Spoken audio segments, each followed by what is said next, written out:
बांग्लादेश। आज पूरा बांग्लादेश दंगे फसादों में उलझ चुका है। 15 जुलाई 2024 15-20 आदमी हाथ में हथियार लेकर घुसने लगे ढाका मेडिकल हॉस्पिटल में, जहाँ हॉस्पिटल में पूरा स्टूडेंट से भरा हुआ था। कुछ स्टूडेंट स्वस्थ होते हुए दिख रहे थे तो कुछ थे बीमार। तभी बाहर से आए 15-20 आदमी उन्हीं घायल स्टूडेंट पर अंधाधुंध हमला करने लगे। और ये घटना सिर्फ यही हॉस्पिटल नहीं बल्कि आज पूरा बांग्लादेश इस आग में जल रही है। बंद हो चुका है स्कूल कॉलेज और चारों तरफ हो रहा है सिर्फ और सिर्फ दंगा।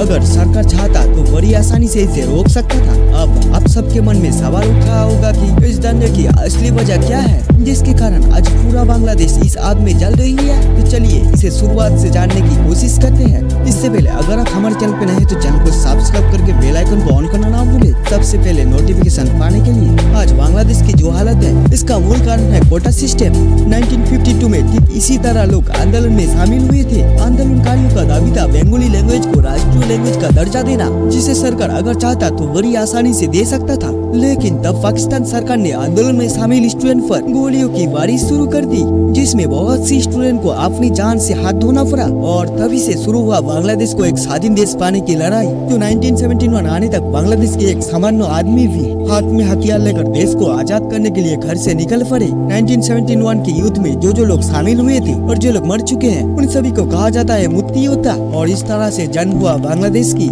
इससे पहले बांग्लादेश पूर्वी पाकिस्तान के नाम से जाने जाते थे। अब इन मुक्ति योद्धाओं को सरकार मुजीबुर रहमान ने 30% कोटा देने की वादा किया, यानी हर एक नौकरी में 30% कोटा होगा मुक्ति योद्धाओं की। लेकिन अब यह सवाल आता है कि हर एक मुक्ति योद्धा तो पढ़ा लिखा नहीं था। बहुत से लोग तो ऐसे भी थे जो सिर्फ अपनी जन्मभूमि को स्वतंत्र करने के लिए युद्ध में शामिल हुए थे। तो सरकार ने तब उन सभी योद्धाओं के लिए अपनी फैमिली में से किसी एक को चुनने का मौका दिया था, जो समय की हालत के लिए एक सही निर्णय भी था। लेकिन आज के समय में देखें तो इस फैसले की वजह से आज पूरा बांग्लादेश इस आग में जल रहा है। दरअसल जो मुक्ति योद्धा नौकरी कर रहे थे आज के समय में वो सभी रिटायर हो चुके हैं और उनकी जगह पर नौकरी कर रहे हैं उनके बेटे या ग्रैंडसन। और इसी बात पर आज पूरा बांग्लादेश के स्टूडेंट निकल पड़े हैं रास्ते पर। इन सभी स्टूडेंट का मानना है कि जो मुक्ति योद्धा देश को आजाद करने के लिए अपनी जान दांव पर रखकर हमें आजादी दी, उन सभी को नौकरी देने तक तो ठीक था। लेकिन जो उनके ग्रैंडसन है उन्होंने तो देश के लिए कुछ नहीं किया, तो क्यों उन सभी को कोटा के माध्यम से नौकरी दिया जाए। अगर देखा जाए तो इन सभी स्टूडेंट का भी कहना एकदम सही है। ये तो कोई राजसिंहासन नहीं है जो उनके हर एक वंशज को मिलता चला जाए। अगर बांग्लादेश की संविधान को देखा जाए तो उसमें साफ साफ लिखा है हर एक स्टूडेंट को इक्वल दर्जा मिलना चाहिए, जात पात के नाम पर किसी को भी भेदभाव न किया जाए। और बांग्लादेश की संविधान में कहीं पर भी मुक्ति योद्धाओं के लिए विशेष सुविधा का उल्लेख नहीं है। हाँ, संविधान में इतना जरूर लिखा हुआ है जो संख्यालघु है, जैसे हमारे इंडिया में SC ST यानी जो लोग पीछे रह चुके हैं या फिर महिलाओं के लिए विशेष सुविधा मौजूद होना चाहिए।